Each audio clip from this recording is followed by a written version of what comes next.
Yeah, Ready for recording? yeah, please let me introduce. It's recording is already on. So thank you very much, everyone, for staying here and in our afternoon session. So Professor Elimelech will give us a tutorial on the water and solvent transport mechanisms in polymer membranes. So as a prelim, the membrane community we've been adopting, it's widely adopted that solution diffusion mechanism for several decades, especially the water transport mechanism inside the membrane phase. And Professor Elmack is here to challenge that widely accepted mechanism. And I'm sure it'll be a good learning opportunity from the giant. So please welcome Professor. Okay. I think I have a lecture for at least 1 hour and a half, so I hope I will have the energy.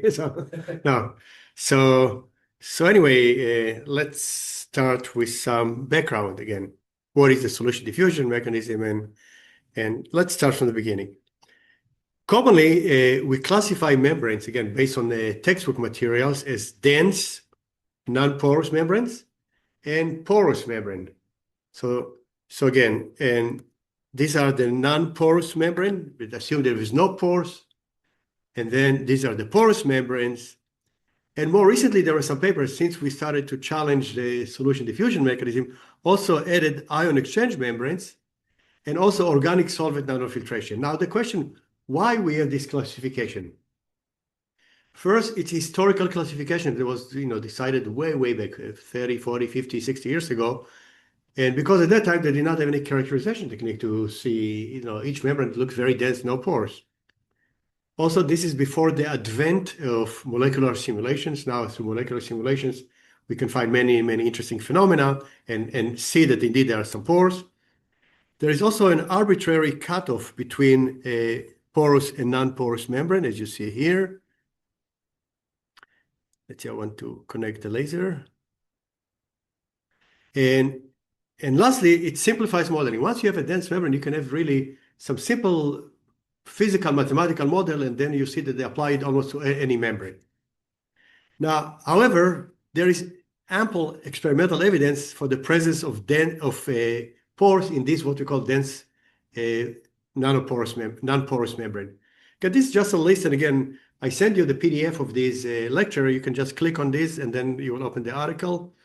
Again, there were some studies using pulse, wax, and SONS, these very advanced techniques, and they show pores between 0.5 and 1 nanometer for reverse osmosis and nanofiltration membrane. Even the same group, like reference 4, found that there's some interconnected pore network. Sometimes they're just pores void, but many times they're interconnected. Then they found that in organic solvent nanofiltration inside the membrane, experimentally found there are a lot of clusters. So solvent is clustered, it's not just single molecules. And lastly, for ion exchange membranes, like Nephion, they found a lot large nanochannels, and again, by SOX and between 1 and 4 nanometer. So again, there is ample evidence that membranes are porous, and you cannot find anything that is not porous. Now, again, whenever you talk about pore size, everyone who does research in reverse osmosis, you always talk about pore size. And, you see all these papers, pore size, average pore size.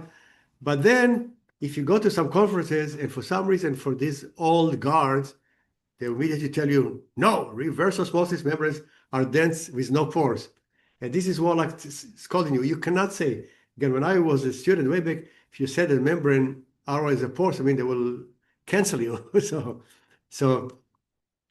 But again, you can ask, but if there are no pores, how water and salt going through? And again, many times they find some simple mechanism that I'm going to describe soon that really physically are very difficult to understand. Now, this is what I showed you. Most of the experiments I showed you there were done for dry membrane, but once you wet a membrane by water or a solvent, it's a very dynamic process, and water or solvent will hydrate the membrane or solve it, and then you will expand. You get a lot of pores, and you can do it by molecular simulation. Again, I will show later molecular simulations that what we call percolated solvent accessible free volume. You just do non-equilibrium molecular dynamic simulation and challenge the membrane with water molecule and then see where the molecules can go. And you see for all this membrane, like reverse osmosis, all these showing percolated, I mean connected all the way from the feed to the pore size. The color, just for clarification. And this is polyamide in water. Organic solvent nanofiltration, like PDMS with acetone, completely a lot percolated all the way. And even with a per-evaporation membrane, PDMS and ethanol. So showing that beyond this dry membrane, once they are solvated, they can even really very dynamic pore size. Now, generally, when you describe a transporting membrane, they divide it as pore flow model for this porous membrane. Again, this is the way in the textbook, which is more like a viscous flow, more like a Darcy type flow, in which the pressure gradient drive the water flow. So this is a pressure-driven gradient, and of course there's no chemical, no concentration. Again, here I'm talking about the solvent or water, not solute. Soon I will tell you what the difference between solute and a solvent and water. So if this is the pressure gradient and there is no change in chemistry, of course, the chemical potential is determined by the pressure gradient. And this is described by the classic Darcy's law. Although Darcy's law, those of you who studied in some classes, is found empirically, now you can derive the Darcy's law from the Navier-Stokes equation. You could just do Navier-Stokes equation inside the pore, do averaging, and you can rederive the equation. And then there is the solution diffusion model that will spend some time because this is the model that we challenge for solvent transport. So the solution diffusion model assumes that the membrane, which yellow here, non-porous, more like an homogeneous phase. And then the water molecules that are here dissolve into the membrane like partition and then move by diffusion, as you see here. And then it assumes that there is no pressure gradient across the membrane. If this is the pressure in the feed size, it's going the same inside the membrane, as you see here, and then drop abruptly to the atmospheric pressure at the exit. So no pressure drop at all. So if there is no pressure drop at all, then the driving force will be the concentration gradient of these water molecules. Okay, and this is described by the classic Fick's law for diffusion, as you see here. Okay, so these are the two models. Now, here I will show you in highlight how they derive this, diffusion, solution diffusion model. In 1970, and again, I'll refer to it later in some diagrams, Paul and Ebrelima assumed that there is no pressure gradient. And I will show you some reference from the textbook where you can see this derivation if you're interested. And then they did some equilibrium between the liquid phase in the permeate and what's happening inside the membrane. And by some equation using Fick's law, etc., they developed the equation for the concentration of water just inside the membrane. CLM is just inside the membrane before going to the permeate. And you see this relationship, and again, with the pressure in the influent, P naught, and pressure at the exit, PL. What's important here, when you measure the water, when you quantify the water flux by diffusion, remember it's the diffusion coefficient times the concentration inside the membrane at the feed. This is the partitioning coefficient, minus the concentration in the permeate divided by the distance. And when you do some derivation, eventually you get to this equation for the water flux that you see here. And this is the permeance, which is dependent on the diffusion coefficient and partitioning coefficient. Now, a very important part of this equation is, when you look at this equation, this exponential dependence, as you see here.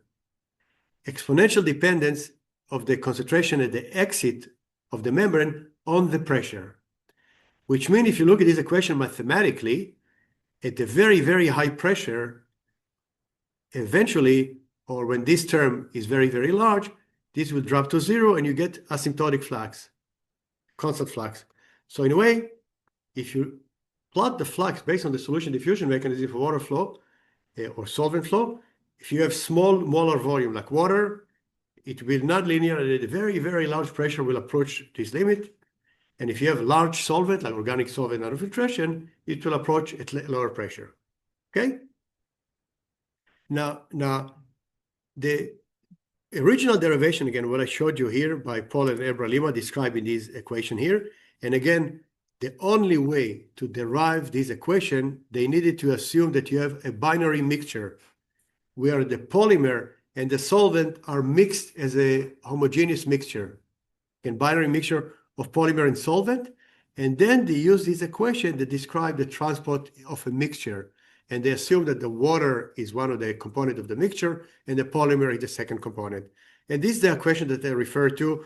So before, and assume that completely homogeneous. So now, when I will show you now again, in a way, what you assume here, you assume that the water molecule are more like a gas. They just dissolve as dispersed water molecule and move by diffusion like a gas. But we know that water is cohesive. I will refer to it later. And again, just a challenge for you. If you have a water here, which is very cohesive, again, the molecules are clusters, how they can suddenly come inside and become single dispersed? When you go from liquid to single molecule like a vapor, you need to put a lot of energy. Where does the energy come from? So it's not. So they assume that also here, it's more like a gas. You have gas and entering, which is not the case.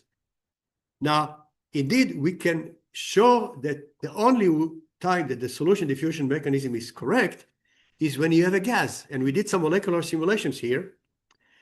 You have here you have a water as a liquid film. You can have the water here, and there is a way in molecular simulation to make it so it will not move. You put some kind of, call it like a fence, and then these are the gas molecules. So this is more like, you think about it, a membrane that's made of water, because the solution diffusion mechanism assumes that the membrane is more like a liquid. Because this, remember, the pressure doesn't change. So the pressure go from the water side, go inside the membrane, doesn't change. So it's more like a liquid. Only when you have a liquid, the pressure doesn't change. And then you have gas here, and we apply pressure by, again, in molecular simulation, you will see later when we simulate reverse osmosis membrane, you put a graphene sheet that you see here, and you apply pressure, and then you create, force. And here, for the molecular simulation, we assume that there is vacuum, that every molecule, that gas molecule that reaches at the end, you remove it and you count it. And then always there is nothing there. So you just remove them so you can count how many gas molecules going through. So this case, like gas in a liquid membrane, fulfills all the classic solution diffusion assumption that were derived for water, not for gas. And indeed, when we do it here, we see that when we model the transport of hydrogen gas into liquid water, which is, the membrane is a liquid water. Again, remember, it's fulfilled the solution diffusion. We have gas and water, like homogeneous. We see this dependence. We see this dependence here for helium and a very, very large pressure in molecular simulation. We see that we follow roughly this equation here. So this was for hydrogen. Now, hydrogen is very small. Let's take methane, which is larger. If it's larger, remember the nu that you see here is the molar volume. So now the molar volume is larger. So we can get this exponential dependence that you see here at much lower pressure, as you see here, and we can recover this behavior that you see here. Okay? And indeed, when we look at the membrane in the molecular simulation, and again, this is the feed side, this is the permeate side, and this is the hydrogen inside. So the hydrogen was uniform distribution of hydrogen molecules and a clear concentration gradient from the dark blue to here. So this is more like the classic solution diffusion mechanism, but it happens only because we have gas and a liquid membrane. Although my focus here will not be on gas separation, but for example, this is what I showed you for hydrogen and water as a membrane. If you take polyamide membrane, and I will talk about polyamide later, this was happening inside the polyamide layer. You see that inside the polyamide layer, the gas molecules are only in the pores. You don't see this uniform behavior. And the only way to apply Fick's law for diffusion, we assume random diffusion, is when you have this homogeneous, distribution. So this is more like a side way to show you when the solution diffusion mechanism is correct. And those of you who are interested in the reading of a derivation of the solution diffusion, you can look at this textbook, Chapter 2, I give all the derivation, and in our review article, again, it's open access. You can just see all the steps of the derivation in case you need to teach it or whatever. And as an exercise, if you're really interested in it, try to go over the derivation pretending you are going to teach it at the graduate level class, and then I ask you, do the stated assumption make sense to you? And the reason I got into it is eventually I decided to one of my classes to teach the solution diffusion mechanism about 6 years ago or 7 years ago. And every year that I taught, I was teaching it like in the textbook, but I said, it doesn't make any sense for the water. I cannot understand it. And eventually I said, let's get into it. And this is where I came. Now, I'm talking about solvent, but it's very important to realize that solvent transport is fundamentally different than solute transport. What is solute? Solutes, like ions or salt, they are dispersed in the liquid, and they are dispersed as single molecules. Because they are dispersed as single molecules, you can apply Fick's law for diffusion. So if you have any diffusion concentration gradient, they will move by diffusion, because they are dispersed solute, more like the gas. But when you have liquid, water is cohesive. It's a liquid. It's not a gas. So water, when it goes inside any pores, including very, very small pores, followed by what we call a viscous flow that you know, again, and if you remember your other classes, fluid mechanics, you can describe by the Navier-Stokes equation. And indeed, the Navier-Stokes equation, again, I told you, you can derive Darcy's law for porous medium from the Navier-Stokes equation. And even if you have very, very small pores that the continuum breaks down, like the one in carbon nanotubes or in this membrane, you still can describe them roughly by a Navier-Stokes equation type equation when you adjust for the friction and viscosity, etc. You cannot describe it by Fick's law for diffusion again. So this is fundamentally liquid always, you know, Navier-Stokes, Darcy, and gases, it can be by diffusion. Now, I will refer to it again, so in this textbook that I ask you also, if you want to see the derivation of the solution diffusion mechanism, there is a section 224, and it's titled A Unified View.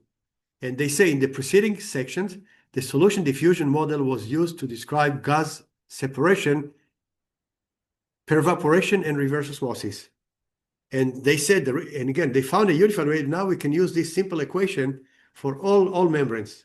And they decided that all of these membranes are dense. Gas separation, per evaporation, and reverse osmosis.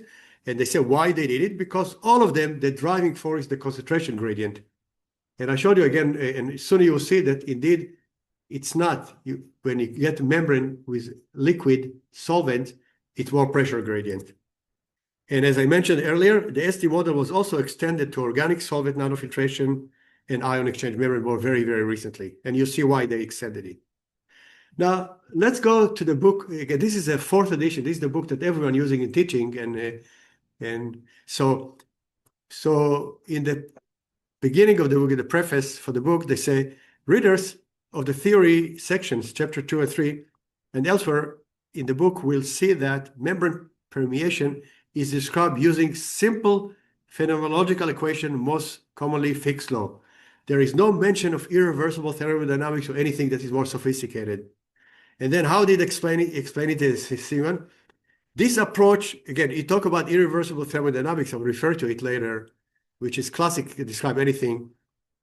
You talk about this approach as the appearance of rigor, but hides the physical reality even simple processes behind the fog of thought equation. Get a lot of equations there, but again, engineers, we don't need to worry about the equation. And then he said, as a student and a young researcher, I struggled with the irreversible thermodynamics for more than 15 years before finally giving up in the 1970s and then adopting the solution diffusion mechanism. So now let's give you a timeline, which will be more the outline of my talk here, sort of. The first classic study on transport was by Kedem and Kachalsky at the Weizmann Institute in Israel. Again, Kachalsky was a biophysicist that interested in transport in cells, and Ora Kedem at that time was a student, and I think she's now 101 or 100 years old, and she's still alive and again and sharp living in Israel. And they use irreversible thermodynamics to derive this equation that the water flux equal to some permeability coefficient time the delta P minus delta pi, and here we have a reflection coefficient. And this model was very, very difficult equation, and eventually, as the author of this textbook said, oh, he gave up on it. And so now let's see. In 1960, Loeb and Surirajan developed the first asymmetric reverse osmosis membrane. This is a discovery that, in my opinion, should have gotten the Nobel Prize, but it's not. And Surirajan always believed that there is a pore flow mechanism, and he wrote it in one of the book and documents. He did not publish a lot of paper. He proposed the pore flow based mechanism, but everyone ignored it and no one paid attention to it. And then in 1964, Lonsdale and al. First suggested a solution diffusion mechanism or fixed law for water transport, like what I described to you, and they gave this equation without proof. They just took, it's exactly the same equation. LP is like A, assume that the reflection coefficient is 1, and they gave this equation without proof. Then Rosenbaum and Cotton did some experiment in stacked membranes. I will show you later that they show that there is water content gradient. I will refer to this experiment in detail. And they concluded, oh, now we have a water content gradient. It's a proof of the solution diffusion mechanism. And this became really one of the only proof of the solution diffusion mechanism. And then Paul and Elber Lima derived this equation that I showed you earlier by assuming the equilibrium in the interface, no pressure drop, and they derived the equation that I showed you earlier. Now, from 1970 to 2021, which is 5 decades, the solution diffusion mechanism predominated. Once in a while, some people tried to challenge it, but they were killed immediately, and they said, it's nonsense. No one referred to him. So 5 decades, they decided this is the mechanism of water flow. And again, let's put it here again. This is the 5 decades, 1970 to 2021. And then we wrote our first paper in 2021 in this ES&T, and it's a highly cited paper. Again, this is those who are interested. This is when you look at Web of Science, when they decide if you're a highly cited researcher, you need to have at least 16 of these. So, and again, we presented the solution friction model, and we challenged and said that it's impossible, it must be viscous flow. Then we wrote this paper that will refer to you. Water transport and reverse osmosis is governed by pore flow, not the solution diffusion mechanism in Science Advances. And it's also a highly cited paper. Then we wrote a paper about the physical basis for solvent flow in organic solvent nanofiltration, showing that also there it's a pore flow. And then more recently, we published a paper showing that the experimental evidence for the solution diffusion mechanism, the few experiments, are completely wrong, and I will highlight them. So this is more like an outline for my talk. And if you are interested on historical background for the solution diffusion mechanism and the models, read this one. We have a section 2, and these are the page numbers if you are interested. Now let's start with organic solvent nanofiltration, because this is, you see, the most complicated process, and we can really model it and understand it. We can also describe reverse osmosis very easily. And this was the team that took this challenge. So again, the way we will describe it, I will show you molecular dynamic simulations in detail, then theory, and then experimented. All of them show you that indeed it must be viscous flow or pore flow mechanism. Now, by the way, Yang Wu sent you all the PDF of the lecture, so you can have it there. And so again, simulation were done by collaboration with Ying Li from the University of Wisconsin. He's an expert of molecular dynamic simulations. And the way you do it, we don't know what's happening inside the membrane. Again, they're very, very small pores. There is no experimental technique to know what's going on there. So we cannot continue with this debate, if it's solution diffusion or pore flow, because we can say, oh, we don't know what's inside. We can know what's inside if you do correctly molecular dynamic simulations. And molecular dynamic simulations will give you information what's happening inside. So this is why we need molecular simulation. So the way you do it, you can build this is organic solvent nanofiltration membrane, which is a PDMS membrane. You can build it, you take the chemical recipe the way you do it experimentally, and you can do it by the computer to build such a membrane. And then you verify once you build it that you get things that make sense, porosity, density, based on literature data. Here we put a solvent. I will show you experiments with acetone and methanol. And you put a graphene sheet that you see there and push the water. The way you push the water on each carbon atom with the graphene sheet, you apply force. And we apply all the force, it's just like a pressure, you push it there. And then on the other side of the membrane, you put another graphene that hold, and this graphene will be at 1 atmosphere, just permeate. And the way to do the simulation, usually it takes a lot of time, so you can do it at elevated pressures. And later you get, because it takes a lot of time, but then you do some few runs at normal pressure. It can take you weeks, and then you see that you get the same behavior and say, oh, now I can do it at high pressure. So this is very common in molecular simulation, because if you don't do high pressure, because the permeation is so slow, it can take you months to get few data points. Now, let's see what's happening there. From this molecular simulation, non-equilibrium molecular simulation, we measure the flux, and then we can see what's happening inside the membrane. So what we see inside the membrane is very interesting. Let's take the acetone that you see here. The acetone, we can measure the coordination number. Inside the membrane, we can take one acetone molecule and see how many acetone molecules are bound to it on average. So this coordination number tells you about the clustering. And okay, so in the feed side and the permeate side, we see at least 15 because it's a solvent and you get a lot of them clustered. Inside the membrane here, for the acetone, we get relatively large, about 9. And you'll see later why we get 9, because the acetone swell the membrane, get very, very large pores. And most importantly, why we do this clustering number. Remember, the solution diffusion mechanism implies that we have a single molecule. So if you have a single molecule, what should be the coordination number? 0. But we don't see 0 here. So it means it's clustered. It cannot be gas-like diffusion. Methanol, soon you will see, methanol, it doesn't like the PDMS. PDMS is very nonpolar. Methanol is polar. They don't like each other. So it shrinks the membrane. This is why the clustering coordination number is smaller. It's about 4 compared to 9 here. Because acetone likes the PDMS, swells it. Methane doesn't like the PDMS, shrink it, and you get lower clustering number. But the key thing that here, the solution diffusion mechanism requires dispersed single solvent molecules, i.e. a 0 coordination number, which you do not get here. This is one proof that this doesn't work. Then we see if this is the membrane here, again, you can think about molecular simulation as an experiment at the atomic level that you cannot do, but this is an experiment that describes accurately the physics.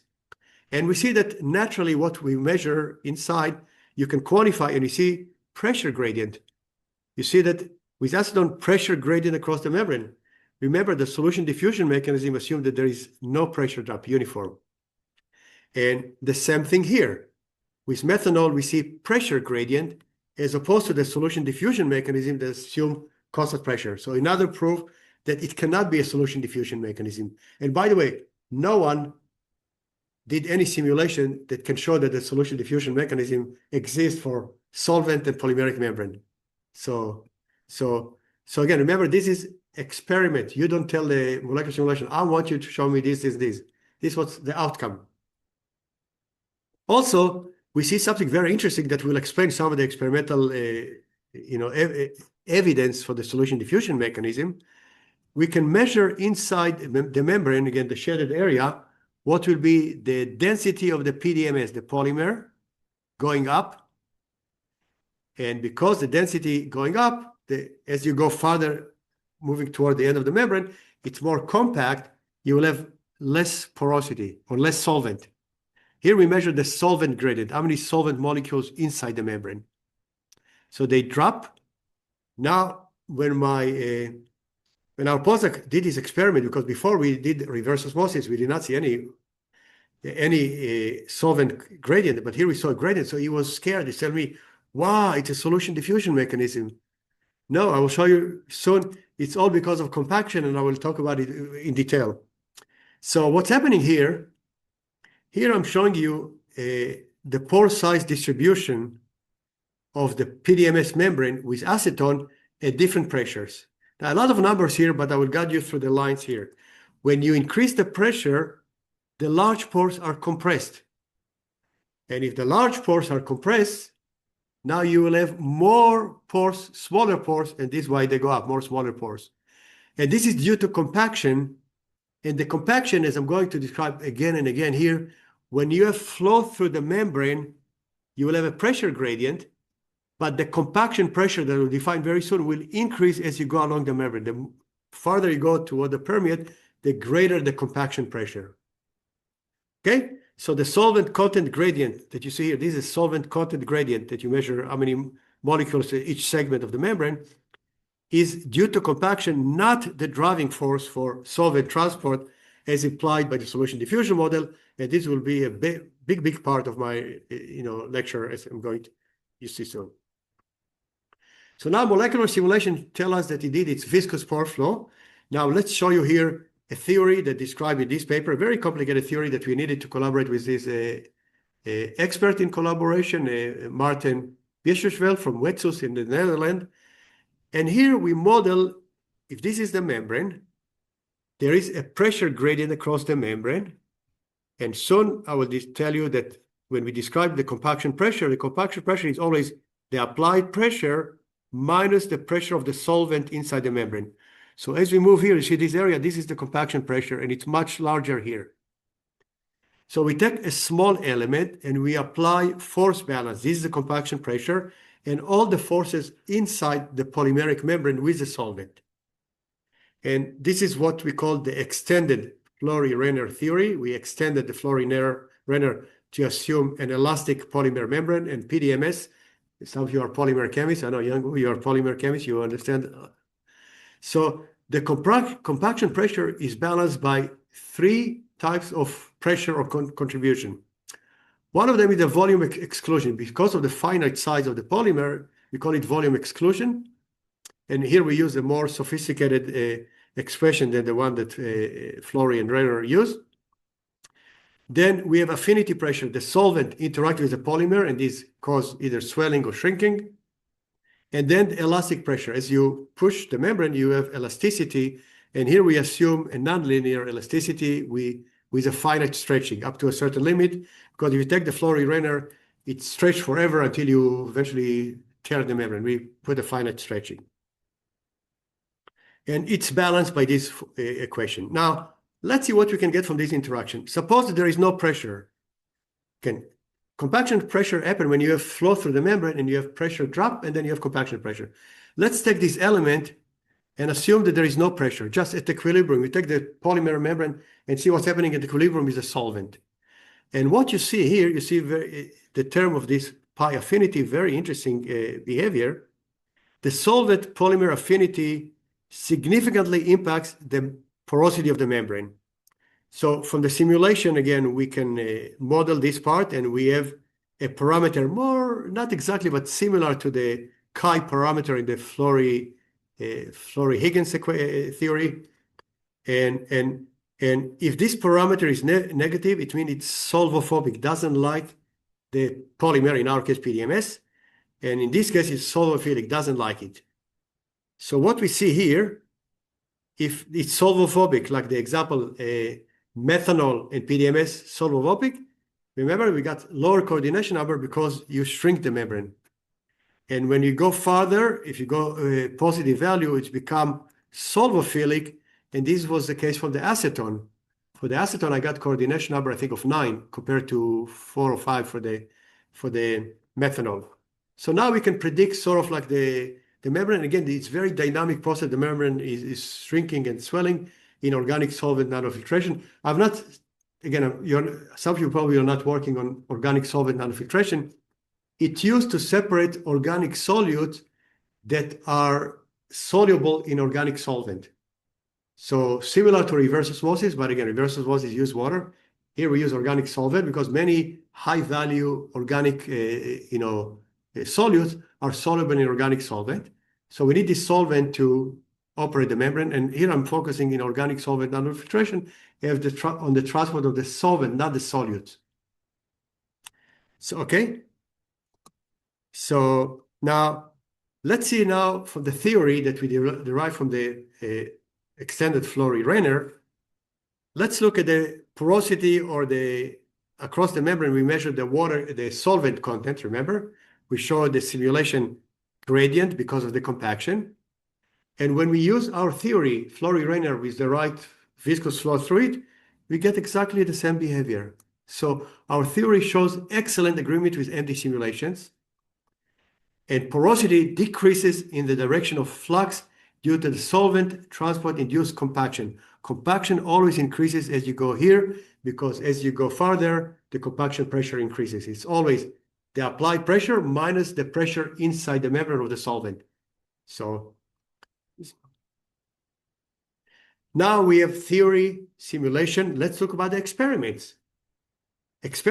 We did experiments with PDMS membrane, which is very commercially a state-of-the-art membrane that uses an organic solvent nanofiltration, and 6 solvents, 4 alcohols, and 2 other compounds that you see here. And pay attention to their size.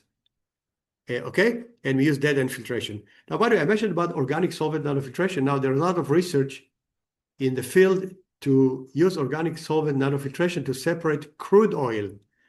The way we do it nowadays is by distillation, which is very energy intensive. And they're trying now to have organic solvent nanofiltration to filter these all different crude oil components, which will save a lot of energy. Now, let's look at the experiment. We do flux versus pressure. See here, okay. Flux versus pressure that you see here for methanol, ethanol, hexanol, and propanol. Here, only the alcohols. And we see flux increases and some curvature because of compaction, and our theory fits the data very well. The only fitting parameter that we need to have there is just the chi, the affinity parameter, because there is no theory to calculate it. Now, let's see what's happening with the other solvent. And you see very interesting behavior. Look at this. Look at the scale here. Up to 400 is up to 15. Now, the propanol that you see here, you see the propanol is here. Methanol was below. Methanol is like almost with 0 here. But look at the hexane. The flux of hexane is orders of magnitude higher. How can it be? Hexane, the size is 0.43 nanometer, and methanol is only 0.36. The reason is because the membrane swells significantly with hexane. Hexane is solvophilic, likes the PDMS. Expanded, this is why you get very, very high flux compared to the methanol that was below the propanol that shrink the membrane. Okay, so this tells you that fluxes do not correlate with solvent size, and theory can fit well experimental data. Now, why I'm doing this organic solvent nanofiltration? Because it's much more complicated than RO. RO is only water, and you see that RO doesn't swell because it's cross-linked. And if you can figure out what's going on in this membrane, it will be easier to understand. But again, we did the opposite order. The first paper we published is in RO, and the second one on organic solvent nanofiltration. Now, another behavior that quite intriguing, here we do a mixture. Let's have a mixture 1 by 1 by weight of acetone with any of these alcohol. Here, acetone and hexanol, acetone and propanol, acetone and ethanol, and both of them 1-to-1 mass ratio. You mix them and then have experiment through the membrane, and this is the flux that we get. This is the flux only with acetone, single solvent, and this is the flux only with propanol, single solvent. And we can fit the data, little curvature, by assuming, by fitting it to the affinity parameter, and always the affinity parameter that we get was in the range between the acetone and propanol, for example. Now, let's see what's coming out of the membrane. What we find strikingly, I mean, really dramatically, if you look at the acetone to alcohol selectivity, what's the selectivity? Would they appear at different selectivity? So this is, you see one, and this is the expression with acetone and methanol. Another experiment, acetone and ethanol. And we did experiment at many different pressures, all the way from 5 bar to 30 bar. And all of them you see here, around 1. Look at the scale here. There is no selectivity. Both of them appear exactly the same thing here. So no selectivity in a 1-to-1 binary mixture of acetone with the various alcohol, all appear together, and they appear more like what you call a unified fluid. Now remember, the solution diffusion mechanism assumes that you have partitioning or solubility, which will depend on the type of the membrane and the type of the solvent, and the diffusion inside the membrane. So it means that because these are very different solvents, they should have selectivity, because the equation for the solution diffusion mechanism, the permeability equal solubility times diffusivity. And each of them will have different solubility and diffusivity, but we did not see any selectivity, which means they flow as a viscous flow, as unified fluid, and all this concept of solubility time diffusivity doesn't work here. So this is another very strong experimental evidence. Now, we further, in our first paper on reverse osmosis, we took reverse osmosis membrane and also did experiment with different solvents. You can do experiment with different solvents. And we derived this equation for the permeance or the permeability, thickness-dependent permeability is equal to the pore size here of the membrane times the difference in the pore size and the solvent. D naught is the size of the solvent, size of the membrane, and 1 over viscosity. This is the viscosity, 1 over viscosity and this relationship. And we took polyamide reverse osmosis membrane that used for desalination and did experiment with water, again, number 1, but also other solvents. And we saw that this relationship that we derived here, we get roughly a good relationship that you see here. The same thing again with cellulose triacetate. This is the old reverse osmosis membrane, the first one that we derived. We see this relationship, which tells you that indeed it's 1 over viscosity, which is more like Darcy type relationship.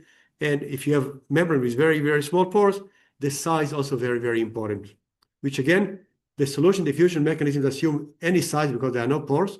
And just by affinity, you can partition or solubilize into this homogeneous polymer phase. So permeance in RO membranes is governed by solvent molecule and pore sizes, as you see here. And later we did molecular simulation with, again, Nghiem is an expert of molecular simulations. And in this paper, also we tested if this equation also valid when we get these molecular simulation fluxes. We did simulation of, again, non-equilibrium MD simulations. 16 different membranes with different pore sizes of fractional free volumes, different polymers. And then 15 different solvents with all sizes, kinetic diameter from 0.26 to 0.69. And we got very good correlation to this equation. And more importantly, we got if the solvent larger than the pore size, it will not go through the membrane. Remember, the solution diffusion mechanism assumes that everything will be solvated into the membrane. But if the pore size is small enough, solvent will not enter. It just happened in reverse osmosis that the pores are slightly larger than the water molecules that can enter. But if you take big solvent, it will not be able to enter a new. So this is what we call sieving, and sieving is not captured by the solution diffusion mechanism. Also, we analyzed in a recent paper a bunch of data of different kind of membrane, graphene, inorganic, covalent organic framework, polymer, polyamide, all kind of them. And all of them, we find that the permeability depended on 1 over viscosity. Again, 1 over viscosity is exactly what Darcy's law predict. So permeance is proportional to 1 over viscosity. And remember, as I told you before, Darcy's law is not empirical. It was can be derived from the Navier-Stokes equation. The same thing if you take advanced transport phenomena, we know that Fick's law was derived empirically initially, but now we can derive it theoretically.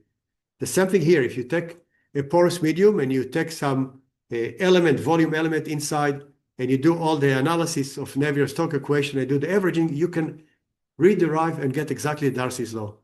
So again, so don't be confused that Darcy's law is empirical. It's really, really described the fundamental of viscous law. Okay, so this is about organic solvent nanofiltration, which is very difficult. It can swell, it can shrink, and you have solvent of different sizes. Let's go to the case of just water, which is 1 solvent in reverse osmosis membrane. And this was the first paper that we published in Science Advances. Again, and these are the authors. Again, postdoc Li Wang is now a professor at Tongji.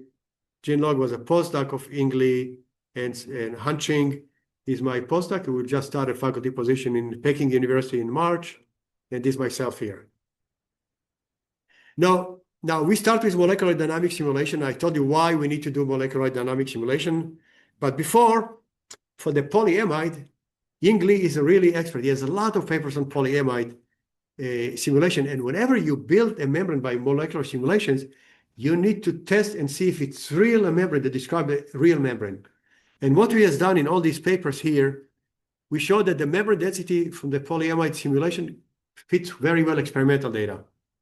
Pore size distribution also roughly with fit the experimental data that you determine from pulse, a pulse method. Atomic composition fit the data, water swelling fit the data, water permeance, so really fit the data. And more recently, we showed that the effect of pressure on partitioning of salt into the membrane, we can simulate the data, and compression. So it's important. And again, in the paper here, Ingley here, those of you who are interested in molecular simulations, he compared many force fields. Again, for every simulation, you need to have the right force field. And he compared and he screened all the force field and showed that when you choose the right force field, many of them will give you the same results. But if you choose the wrong force field, you can get very strange behavior. Okay, so again, this thing you see here, similar to what we got from the organic solvent nanofiltration. We find pressure gradient. Remember, the solution diffusion mechanism assume no pressure gradient, uniform. So this is one strike of the solution diffusion mechanism. It's not correct. Then here we show no water content gradient. Remember, for the organic solvent nanofiltration, we saw little content gradient because of compaction. But because polyamide is highly cross-linked, even at this pressure, doesn't compact. The pores are so small, you cannot compact them. And if you get any compaction, you cannot really distinguish it. So remember, the solution diffusion mechanism assumes that you have water concentration gradient. We do not see any water concentration gradient here. So another strike for the solution diffusion mechanism. Also, remember, the solution diffusion mechanism assumes that at the very high pressure, we get this asymptotic behavior, and eventually you stabilize in a sealing flux that, but when we do the molecular simulation, they're all very straight, even at very high pressure. So we do not see this solution diffusion type nonlinear flux. Another strike. And then water molecule travel through by clusters, like what I showed you in organic solvent nanofiltration. Remember, this study or solution diffusion mechanism assumed that you have more like a gas-like diffusion, that they diffuse a single water molecules or coordination number of 0. You have water molecule and nothing around it. You cannot count anything. And here we saw the same behavior that we saw with organic solvent nanofiltration. This is the fit and permeate, high coordination number. And inside the membrane, even though the pores are very small, we get a coordination number between 3 and around 3 or 4 on average. Again, some pores will have more, some less. So it's clustered. It must be viscous flow because solution diffusion mechanism assume 0 coordination number, nothing around it. It's just single molecules. Another strike.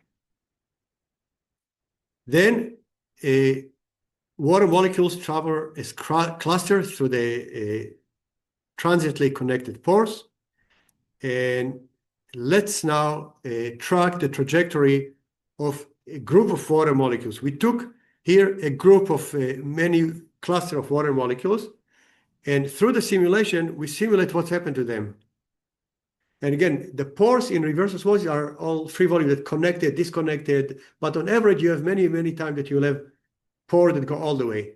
And many times you have pores that are not connected at all, free volume, again, like in polymer science. And what we see here, when we track all of this here, they all go, and we saw all these clusters of water molecules go together. They are not dispersed. We do not see that suddenly become single water molecules. And so water molecules in the group travel together in clusters along the membrane. They are not dispersed. And as long as the time scale for the pore, again, these pores, some of them are transient, as long as the time scale that you have the pore percolated all the way greater than the time of transport, we can see like it's really more like a pore flow because the pore exists enough time for the cluster to go through. And sometimes you will have some pores that are not connected, so the water will not go there, it will just stuck there. So, okay, so this is another strike with the solution diffusion model. So now we showed for organic solvent nanofiltration, again, it's a viscous flow, the same reverse osmosis, but remember the unified theory in this textbook, they said, let's apply it also for pervaporation membrane. Now, I don't know how many of you know what's a pervaporation membrane, but again, it's a polymeric membrane in which you apply vacuum at the permeate size, and you have some solvent, like for example, water and ethanol, that you go there, and eventually you separate them. For example, if you want to dehydrate ethanol, you let only the water go through or the ethanol, so you'll have only water. and it's applied by having vacuum. And the solution diffusion mechanism assumes that if you have the membrane, the water will partition, move a single water molecules, and when it goes to the permeate side, it will become vapor. So we said, let's check if this unified approach works, and we found that indeed it's flawed. And this paper that was published very recently, non-equilibrium molecular simulation revealed a pore flow dominated transport mechanism in pervaporation membranes. And this is the link for the paper. And let's see, we simulated molecular simulation of the membrane. We apply vacuum on the other side, again, by molecular simulation. Here we have a solvent, mixture of the solvent. In our case, we're, let's see, ethanol and water. No, I think here was just ethanol. And this will be atmospheric pressure because you don't apply any pressure, you apply vacuum here. And what we found, interestingly, that the membrane, in the membrane inside, you will have some, again, it described here. Up to a certain point, it's a viscous flow. You have clusters. And then at a certain point in the membrane, when the pressure become equal roughly to the vapor pressure of the solvent, in our case, ethanol, it changes and become single ethanol molecules. So it means that up to this side, it clusters more like a viscous flow. And here, there are single molecules that diffuse inside the pore, but do not diffuse through an homogeneous polymer phase, diffuse through the pore, as you see here. So again, these are clusters. We simulated a membrane of 10 nanometer thickness, and about 6 nanometers, suddenly they became all single ethanol molecules. And this, of course, is not captured at all by the solution diffusion mechanism, which assume that the water molecule just flow by diffusion all the way, again, implying that if by diffusion, they must be not clustered by single molecules, and then when they reach the end, they become vapor. Okay? So this is quite, and then we did experiment again. Pervaporation can also use for desalination of very high salinity brines. So here we simulated salty solution for water, and we found the same behavior, that the water up to a certain point is clustered, viscous, and then beyond a certain point, it becomes vapor and flow by vapor, the same thing that we've shown here. So for the water, and then become vapor in the latter part of the membrane. Now, this is not new. Indeed, phase transition was suggested before by several membrane scientists. Again, Takeshi Matsuura, he was a student of Surirajan, which is the one who discovered the cellulose acetate membrane, and he proposed it in 2 papers way back, but no one listened to him. He said that without any proof, he said that it must be a 2-phase again, that you will have some part again liquid and some part vapor again, but no one listened to him. Again, another recent paper here, not recent, they did it from 2010 by Neil Chong. He used to be, I'm not sure if he was the main author, also proposed a modified pore flow model evaporation for transport that include what I found by molecular simulation. And more recently, about the same time that we published our paper, the same time, paper in Nature Communication for desalination membrane found exactly the same thing. A liquid vapor, a liquid, and then at a certain point, the membrane becomes vapor. But then, although they found it by molecular simulation, when they try to model it, they say, oh, it's also, they say they derive what you call modified solution diffusion mechanism, which is incorrect because I show you that it cannot be. So it's very, very important because the solution diffusion mechanism is ingrained in the head for 60 years. People work on it in a textbook that people just automatically refer to it. And again, step by step, and I'm showing you, it really, really doesn't work. Now, always when we published the paper, again, usually the people who proponent of the solution diffusion model, again, there are not many of them, but again, they say, oh, we don't believe you, you need experiments. So in that paper, it was only molecular simulations, but we came up with a very elegant experiment I'm going to describe you to prove that there is phase transition. Let's take a membrane and we apply EIS. I'm sure many of you work with EIS. I see Sean said yes. So you put one electrode here, the other electrode on the other side, and then this is the membrane. Let's take some water. and put electrolyte because salt will have conducting. And what's happened if you apply vacuum in? If you apply vacuum based on our molecular simulation, there should be phase change. So this will be wet with the ions. But now when you have become vapor dry, you will not have any ions here. So you should get high resistance because there is discontinuity of these conductings. Now here you have vapor water, but ion cannot be there. Not conducting, you should get very high resistance. And if you turn off the vacuum, immediately all the pores will be filled by electrolyte, you should get low resistance. And indeed, this exactly, we are now working on it and modifying it and hopefully write a paper. So this one is fresh from the oven. So indeed, this is the resistance versus time. When you apply vacuum, very high resistance because now we get this vapor and with no ions, it doesn't conduct, super high resistance. When you turn off, it fills immediately and you get zero resistance. And again, up, vacuum, what is rain? Raining outside. So, okay. So, so up, vacuum, phase change, we get high resistance, closing, low resistance. So it's very, very convincing. Then you can also measure the phase, the angle. And here, when you have a vapor and liquid, you have this vapor-liquid interface, and the phase, you see minus 40 degrees. It means that you have an interface. This to show you some capacitance. But when everything is full of electrolyte, when you do not have any vacuum, it's conducting, the angle is close to zero. So this is really an amazing experimental proof that we get this phase change. And the simple equation of the solution diffusion mechanism cannot explain it. Again, no way they can explain it. Okay, good. Now I'm going to the last part of my talk. Still have energy, so and then we'll have the question at the end because it's recorded, and then Now I'll talk about the critical evaluation of the experimental evidence of the solution diffusion model. And we just published this recent paper. So the first experiment in 1969 was by Rosenbaum and Cotton. They took 5 cellulose acetate film. They were not reverse osmosis membrane. Cellulose acetate film, they stacked them, put them in a reverse osmosis cell, measure the water flow through them, and at the end of the experiment, they stop, open it, and measure immediately the water content in each film. So this is what they found. Again, these are the film. It experimented 68 atmosphere. They found, again, this is the data. And here, higher pressure, this is the data. So they find some water content gradient. Look at this. But it's not very high. See, it's 0.01, 0.011. There are no error bars here, but again, in those days again. And they did not provide any information about the membrane, the pores, anything.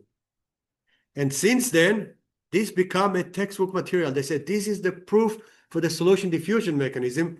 And this is appear in this textbook, again, as a proof. But let's go back to this compaction pressure. In 1971, again, we did not know about this paper only after we published the first paper, and later we found this paper and said, oh, wow, this explains everything. Peterlin proposed a simple model for the compaction pressure in which if this is the membrane here, this is the pressure of the solvent inside the membrane.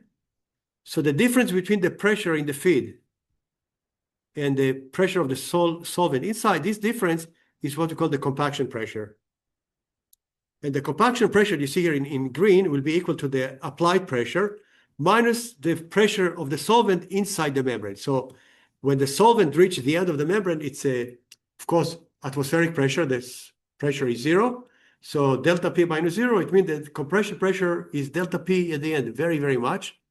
And at the beginning, it's zero because you have delta P minus delta P.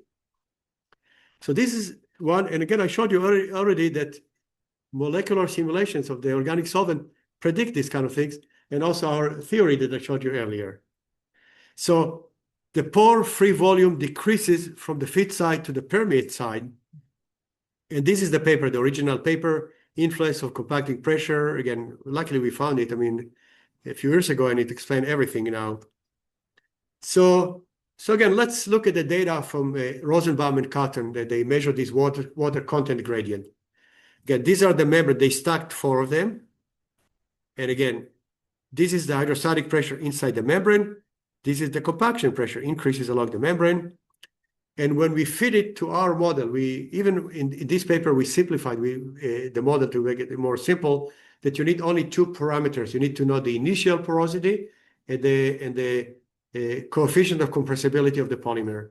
And we fit the data very well by compaction, beautifully. We only fit the data very, very well. So there was another experiment. Again, these are the proponent of the solution diffusion model, UT Austin. Again, the solution diffusion model, Don Paul was it, the UT Austin that derived it over 50, 60 years ago. And now they did experiments with a 6-stack Nephion. Nephion is ion exchange membranes. They stack them here, and then measure the water flux going through the membrane and stop it and immediately measure the water content gradient. And they found this water content gradient here of this stack, more like the way that was found by Rosenbaum and Calton in 1969. And they claim because of this water content gradient, this provides a driving force for diffusion, and this must be a solution diffusion mechanism. Now, here they're talking about ion exchange membrane, which before no one thought that they are dense and non-porous. And when we analyze, look at the analysis of these membranes, they reported the water flux, and we can back calculate roughly what will be the pore size. And these are the permeabilities of different membranes, seawater RO from the literature, brackish water RO, NF, and UF. So this Nephion fits here. It's more than 1 nanometer. So now the authors extend the solution diffusion mechanism to IEM membranes, which typically have pore sizes between 2 and 5 nanometer, just because of this experiment that show you the water content gradient. And soon I will generalize it, and you can get this water content gradient for any membrane, including microfiltration membrane. So again, we use our pore flow with compaction model, again, the one that I showed you earlier, and we can predict the data beautifully. And indeed, here we're not fitting parameter. They reported the initial porosity of the membrane. This is what part of the model. And then we took from the literature for this membrane the coefficient of compressibility, and we were able to fit the data. Now, let's talk about this experiment. Again, now I have my postdoc, got into it very deeply. This experiment, did you take the membrane at the end and measure the water content?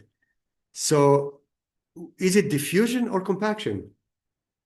Based on the solution diffusion mechanism, when you apply pressure, you get this gradient of these single water molecules just because of the pressure. Don Paul and Ebrahima call it pressure-induced concentration gradient. They did not talk even about water content gradient, concentration gradient. So you apply the pressure, you form it. So what happens when you relax the pressure? If you now have no pressure, it should be eventually equilibrated. Look at this. So again, under the solution diffusion mechanism, water concentration gradient relaxes quickly following the pressure release. If you create this pressure gradient, and if you relax the pressure, all the molecules diffuse, and this is what you see here. We simulated based on the equation in the paper of this group, in this paper that I recited, and we see that roughly after about 8 to 10 minutes, there should be no water content gradient because all the molecules will diffuse and indeed our model, again, the solid line is our code, and the dashed line is what they have in this paper. And the reason they showed this one in that paper, they showed that they need to measure quickly the water content gradient, so because you will have some phenomena. And so what they did, again, you need to have quick disassembly. It's not easy. You need to have several students help you taking it, and each one measure the water content gradient in less than 1 minute. And they found this water content gradient, that again, the same data that I showed you, but this is from the original paper. But they omitted this point here, because this point here, the last one, based on this model, should be high. They omitted it, although in the supporting information, they provided this number, and it was roughly about here. Now, let's go further. So if the concentration gradient should be eliminated after about 8 to 10 minutes, we can do experiment, and then relax the pressure, wait 10 minutes, and then measure the water content gradient. So this is what we have done. We take the Nafion membranes and waiting for more than 10 minutes, and after pressure release. So after pressure release, everything should relax and the molecule should diffuse and get homogeneous. And again, there is a video, we recorded everything, it's not published. Again, it's a recent work. So we should have no concentration gradient if the transport follows a classic solution diffusion mechanism, because the single water molecule will be diffused and but we see water content gradient. Again, this is the experiment with first experiment. Then we did another experiment to repeat it with new membranes, and we got this one. And indeed, the last film that was not reported in this study, it was not reported here. We reported it, and we get it here. Based on the model, it should be, if you look at the model here, based on the model, the last data point should be here. So it's very, very clear. The porosity gradient measured reflects irreversible compaction, not a concentration gradient driven fixed diffusion. It's another very, very important evidence.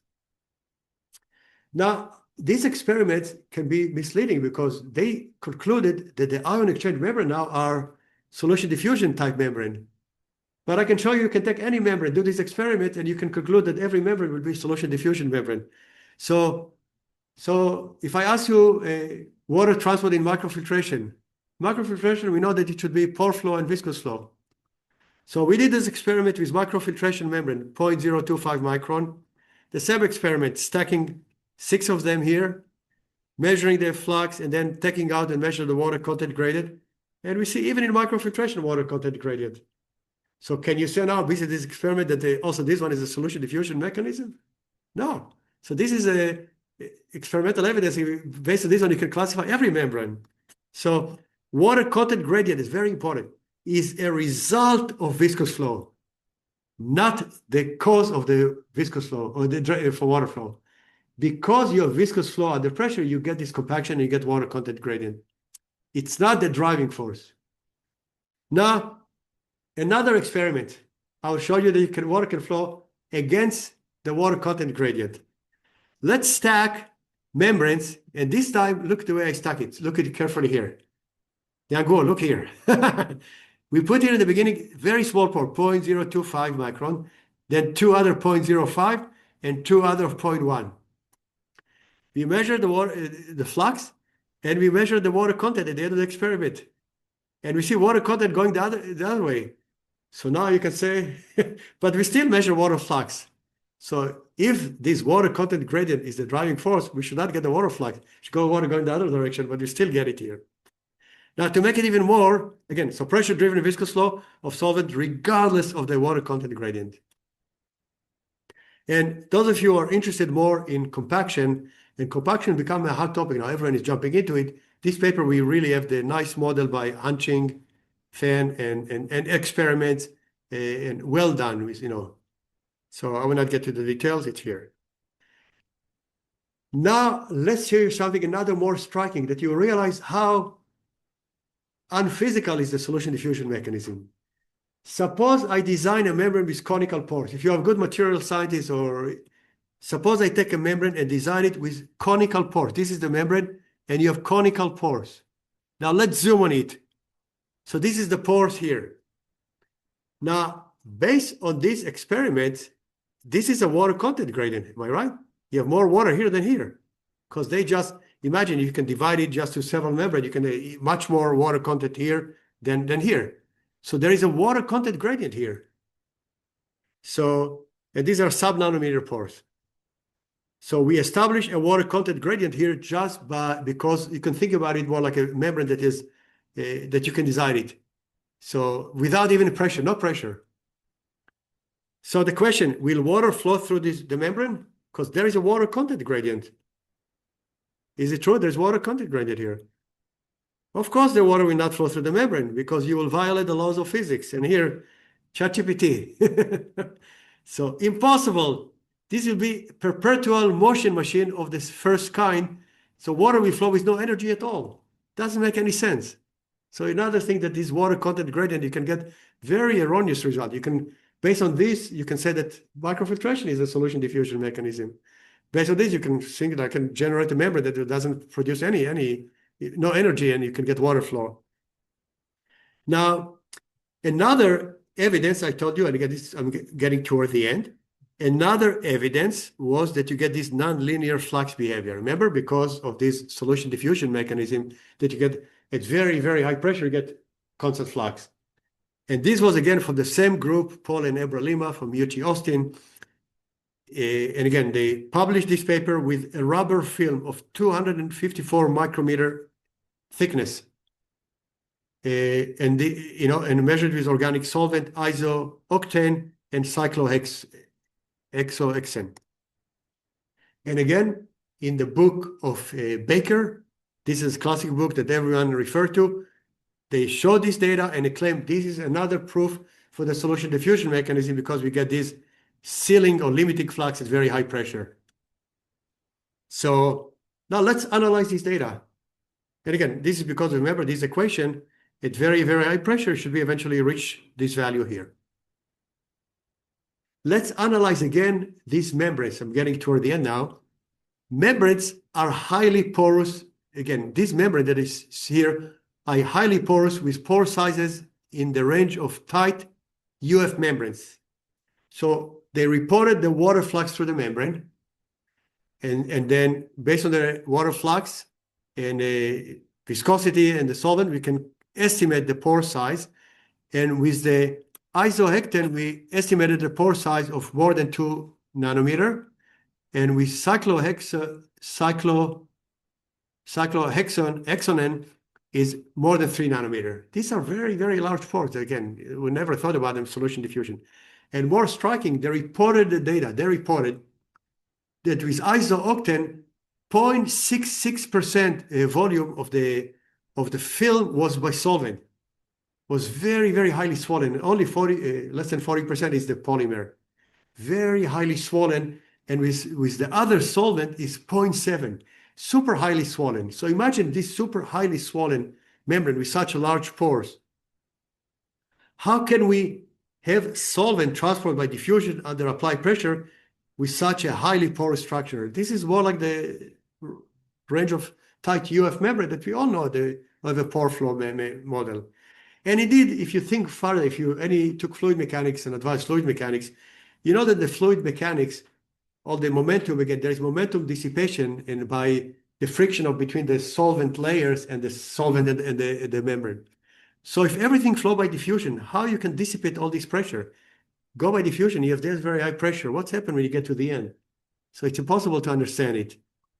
So, and we of course can fit it with the viscous flow with compaction. Again, when you have compaction, you can fit the data beautifully here. So indeed, when Don Paul published this paper in he published later in 1973 he published a lot of papers that become in 1973, showing this concept of the swollen rubber films and claiming that everything is by diffusion and this hydraulic permeability is diffusion caused by diffusion. This brilliant guy, Pertolini, he used to be, again, he's passed away way back, but he's a brilliant polymer physicist. And he wrote a comment, a masterpiece comment about 10 pages on the paper, and practically showing that completely everything is wrong. And he wrote here, in a way, again, the perpetual machine is not my invention. I took it from him. He claims that whatever happening there, what they get, if they explain it by diffusion, it's perpetual motion of the second kind because of this water content gradient like the one I showed you with the conical pores. And he on and on. Don Paul replied with another very, very long response with a lot of mathematics. And no one paid attention to it because maybe it was difficult to, and it was hidden, and no one paid attention. And then the solution diffusion continued to dominate until 2021. So I suggest, and again, everything is given here. Those of you who have the comment, you just click on it and you open the article, and it's quite intriguing. Lastly, I would like to talk about the solution friction model very briefly. Again, it's beyond the. So this was the paper we published in 2021, again, by postdoc Li Wang, and and we describe it in this paper in ESNT. Again, it's as I told you, it's already a highly cited paper. And here I will just talk about the principle because it's beyond the scope. And again, then we go to the conclusion. So you take a volume element, and you practically apply force balance. And the force balance, when you have a pressure gradient, which is a force, will be balanced by friction. So this is what we call friction-based models. And they're very common in transport, in modern transport phenomena. So all the driving force will be balanced by friction between the water and the membrane, FWM, friction coefficient, and the ion and the water. And delta P, the delta X, which includes also the osmotic pressure, is the driving force. And when you derive this equation for this force balance, you will have this component. You will have the component of the friction of the fluid, water, with the membrane, Fm. So multiplied by the velocity, this will be the pressure drop inside the membrane, plus another friction that is formed by the difference in the velocity between the water and the ions. Water and ions move. Whenever you have relative motion between two components, you have friction. This is the definition of friction, relative motion. For example, when you have friction, no slip boundary condition, the surface is zero, doesn't move, and the fluid moving. But if things are moving, as long as you have relative velocity, you will have some friction. So this is the friction between the ion and the water. So now we have delta P, delta X, and now we have the pressure drop across the membrane and some pressure drop or friction related to the relative velocity between the ions and the water, because you have desalination here, you have salt moving with the water. And you can now write, again, this is the expression for the velocity of the ions. We can use more like an extended Nernst-Planck equation for the velocity of the ions. And you can define some friction coefficient that described in the paper and plug this VI, you plug it here. You plug it here, okay? And when you simplify, you go through many steps, you get this kind of behavior, that the water flux, VF, water velocity, equals to some pressure gradient, and this will be more like the friction of the fluid. But based on this equation, you also see a component of the electric potential gradient. This is the electric potential that develops whenever you have a charged membrane and you have a ion flowing through, you can get membrane potential develop across the membrane. So based on this equation, the water flux should also be affected by the electric potential gradient. Okay, so I'm putting this equation again. But how can you test this? When you take reverse osmosis membrane, which was the focus of our studies, the fixed charge in reverse osmosis membrane is very small. It's about 0.1 molar, 100 millimolar. So we said, let's take ion exchange membrane. And at this time, we did it before the recent paper that claimed that ion exchange membrane are solution diffusion membrane. So an ion exchange membrane can have charge up to 3 molar compared to 0.1, or 3 or 4 molar compared to 0.1 molar of the RO membrane. So here, if you take ion exchange membrane, maybe you can see this affect the contribution to the electric field. So again, whenever you have electrolyte solution flowing through this ion exchange membrane with a lot of fixed charges, you will have two profiles. One of them, we have the pressure gradient that we know, but also you have electric potential gradient just because of the Donon mechanism and the way it developed. So now let's see if we can do experiment with highly charged membrane, if we can see any charge effects.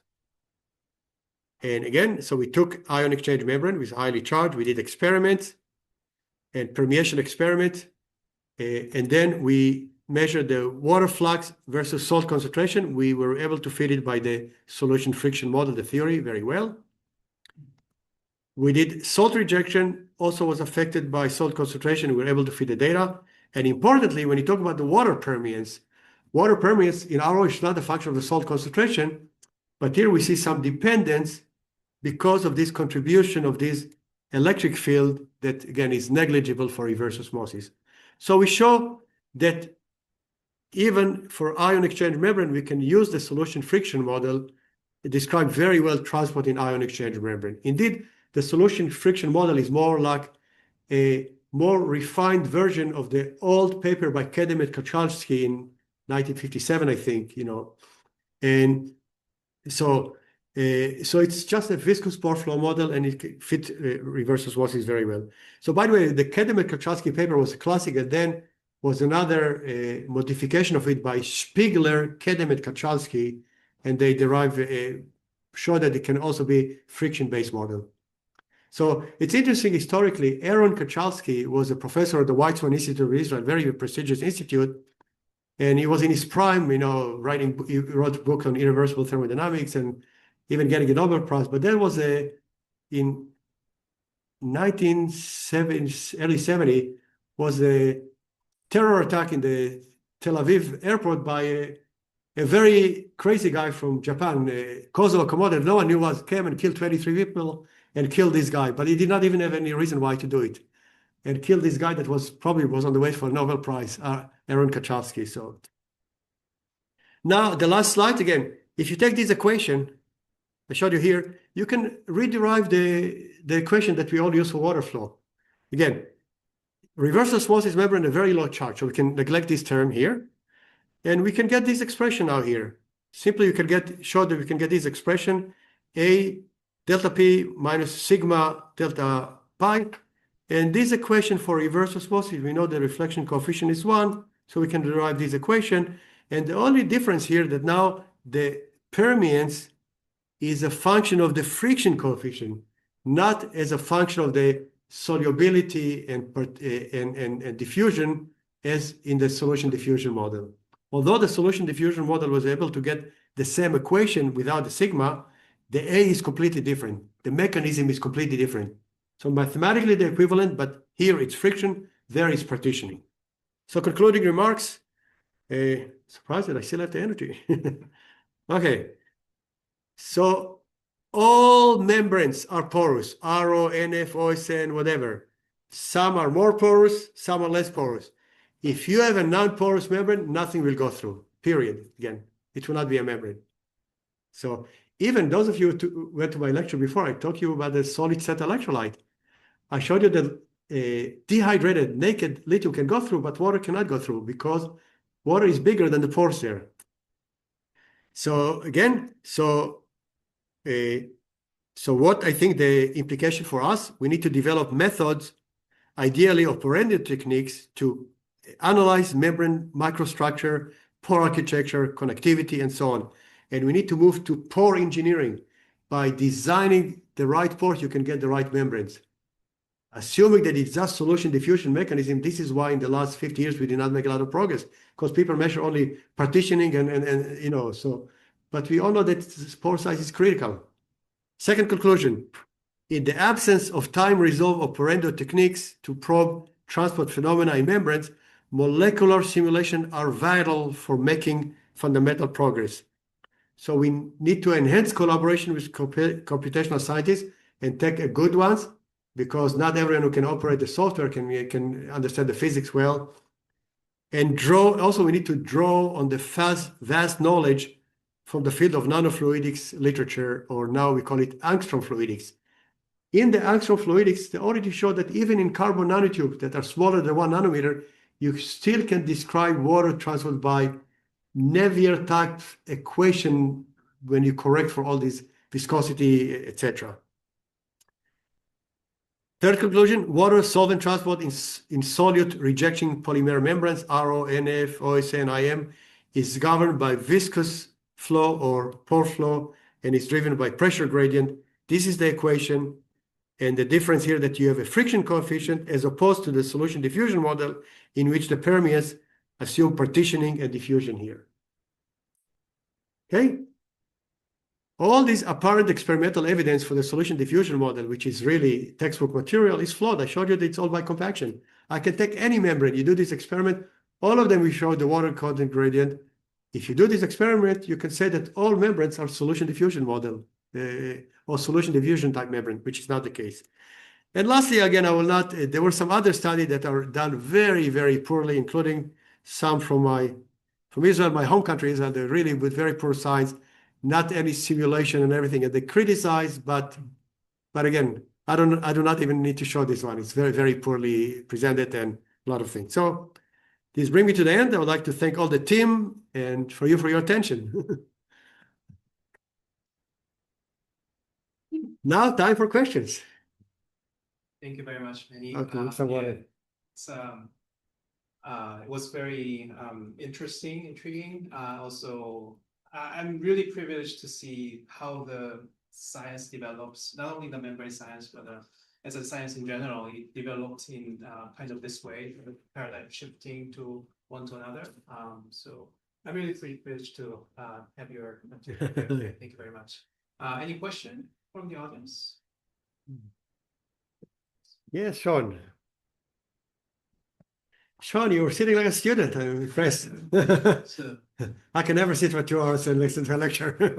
thank you for the great presentation. Just asking question for the perspective of the student. So I have experience for the membrane, and then we also look at the different way of the concentration polarization. And when I look at your power flow evidence compared to the solution diffusion, I'm convinced that I'm not talking about I agree with you overall. I just wondering, normally when people try to model for solution diffusion for last 60 years, then they believe that this is the well fitted. That's the overall the other scientists believe for last 60 years. For the solvent and water transport, yeah. Yes. And when you have more about the high concentration, so you increase the 100, 200, 300, 400, which we never tried before. It's very extreme, precious. Then you have increased the flux in terms of the overall your pressures increase. So just when you have a more like a reverse osmosis, real seawater desalination, so we look at the concentration polarization and the osmotic pressure, always they have a flux limitation when you reach to the certain pressure. So when you have this experimental evidence, so your concentration of salt and how the concentration polarization in the real condition will fit with this poor flow, increase the pressure, and then solution diffusion.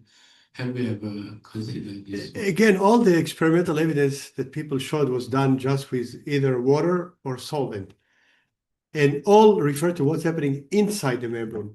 I think if you have concentration polarization, you can just model the concentration polarization, and then as long as you analyze what's happening inside the membrane, it should not affect the results. I mean, still be the same mechanism for water transport. The rejection will change with salt concentration, and this is another way, another thing. And then you need to have, again, we also have the solution friction for ion transport. I did not cover it here, but you need to, you cannot, indeed, let's give you some background. The solution diffusion, if you just take a salt, neutral salt, if you have a salt which is dispersed, it can move by the membrane by diffusion, but not a solvent.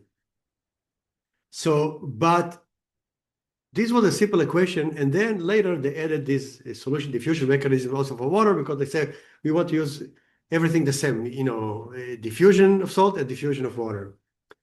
But this is valid only for neutral solutes. Once you have charged ions, if you have sodium chloride, you can still feed the data. If those of you know the solution diffusion model for salt transport, the B coefficient. But then it's become much more complicated. Suppose you have a mixture. How many of you did experiment and found negative rejection? If you have mixture, you can get negative rejection. This cannot be predicted by the simple solution diffusion mechanism. And our solution friction model, or the one that you have, the extended Nernst-Planck equation, can predict all of these. So to answer to you, whatever happening inside the membrane is still everything valid. And everything above concentration polarization, you can model it and account for it. Any other question? That's one question. Yes. So there are some membrane which is less prone to the compaction, for example, like a ceramic membrane or organic. Does it show some departure from the solution diffusion? Good question. Indeed, it's also very strange. The solution diffusion mechanism apply only for polymeric membrane. Once you have inorganic membrane, they say pore flow and sieving and all these mechanisms work. Only for the polymer, because for the polymer, they view them as a homogeneous phase with all these, no pores and so on. So my view, and again, what we have done for molecular simulation, that everything is viscous flow, and you can get sieving even in polymeric membrane, even though the pores are very dynamic. But for all the other one, they use pore flow. And indeed, you can take some, for example, you can take some glassy, again, you're a polymer sided. You can have some glassy membrane that are very rarely, or PIM1 membrane, they're very fixed pores. And you can say that they are almost like a ceramic membrane. We did some molecular simulation of cross-link polyamide for gas separation, and also found that the pores are almost rigid, very barely change very little.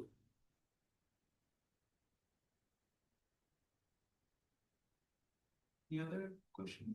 How many of you are doing research on membranes? Okay, so it's good. Okay. I thought that, okay.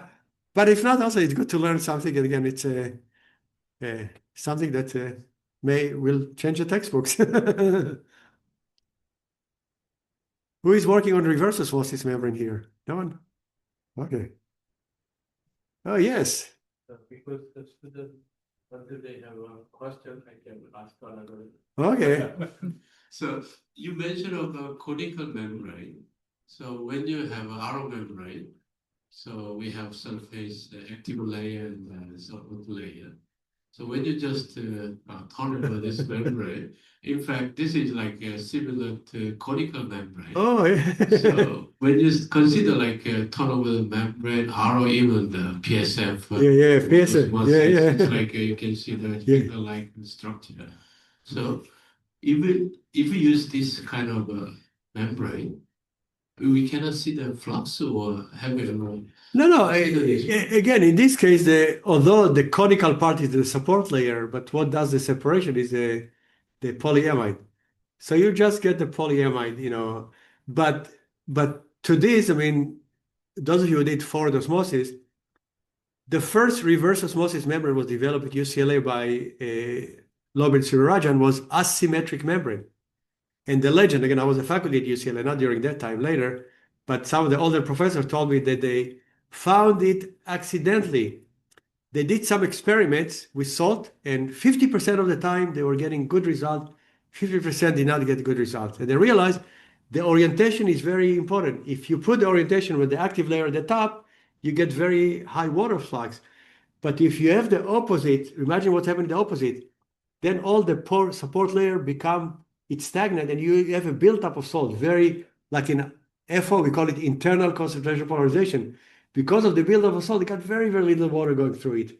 So in your case, I mean, it will be internal concentration polarization, but there is no doubt, no one questions this polysulfone, the water will flow by pore flow. We know it's pore flow. It will not affect, eventually when it goes through the reverse osmosis, the polyamide, it will go by the same mechanism.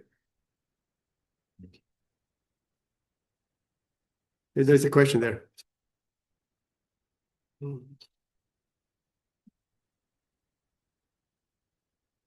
From your experience, have you ever deal with highly complex industrial wastewater that contain oxidant and treating agent, for example, also heterocyclic compound?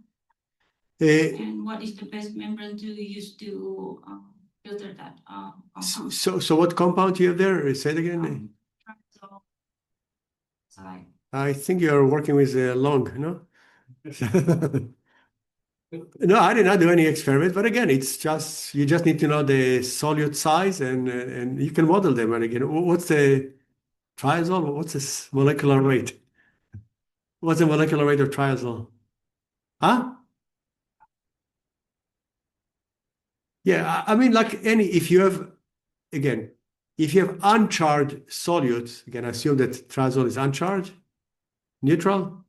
So we know that roughly from experience that anything less than molecular weight of 100 gram per mole can go through the membrane, and anything above rejected very well. So yeah. Based on your experience, because you have like a lot of experiment, what is the best material to be need to be used for that kind of compound? Yeah, I need to know what's the first one, hydrogen peroxide or peroxone? What's the first one? Hydrogen peroxide. Yeah. Hydrogen peroxide, it will oxidize the membrane, no? If you have polyamide, it can oxidize the membrane. And it's small molecular weight, I think it can go through. So again, if you have anything small, you cannot remove it by reverse osmosis. It will be partial removal, the same thing that we Boric acid, boron, we do not remove a lot, and urea, we cannot remove a lot, only 40, 50, 40%. So it all depends on the size. If it's larger, you can remove it. Smaller, we not. And you should take a membrane that can, if you have oxidant that is not degraded by the oxidant. So polyamide may be degraded by oxidants, yeah.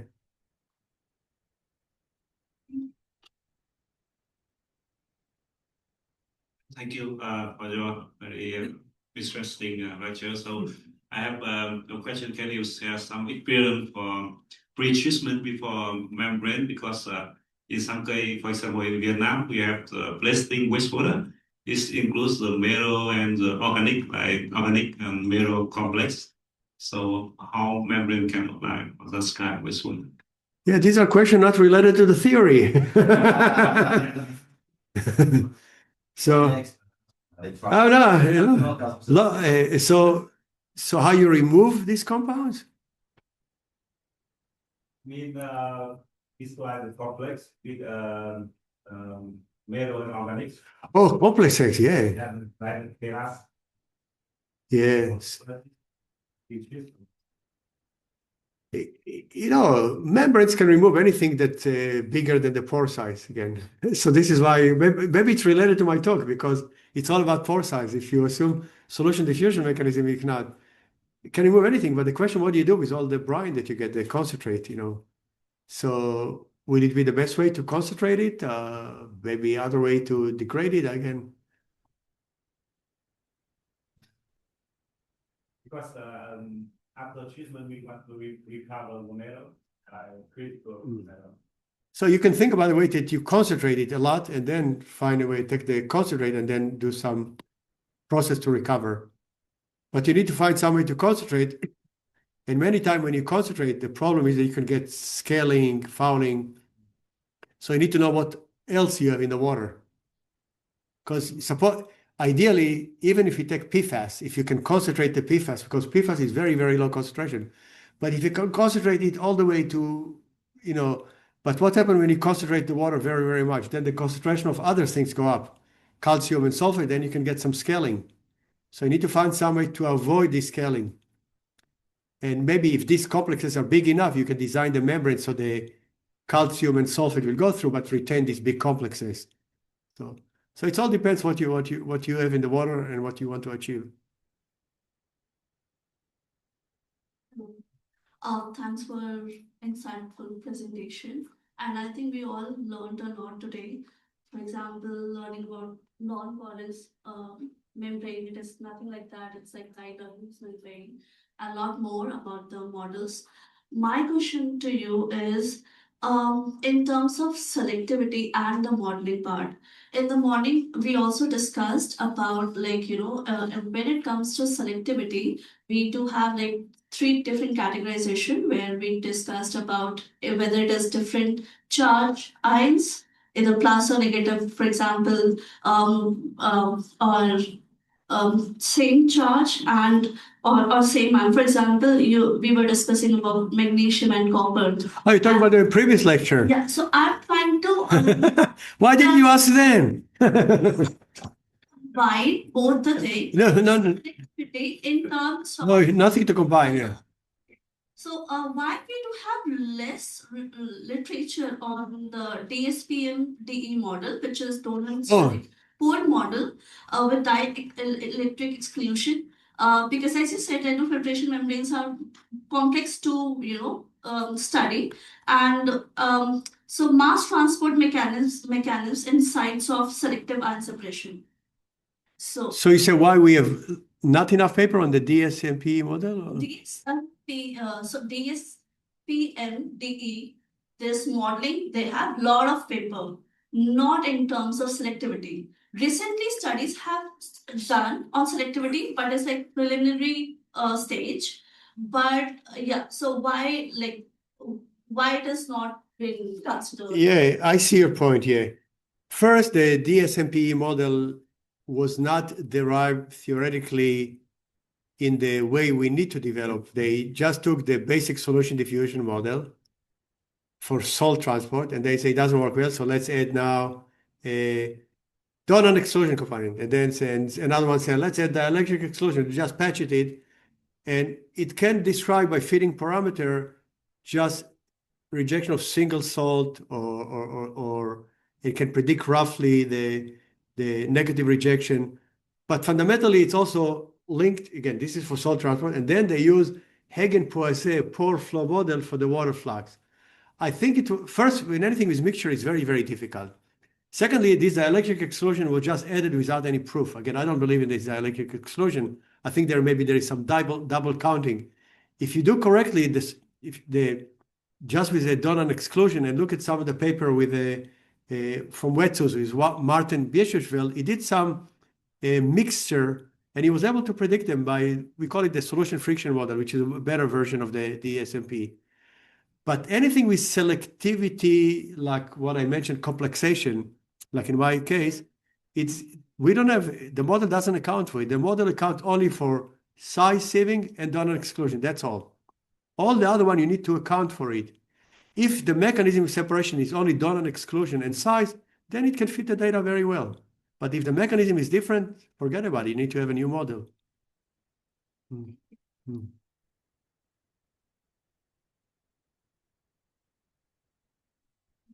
I want to ask, do you think the free volume architecture inside our membranes could be intentionally engineered or chemically modified to develop selective ion transport under electric fields?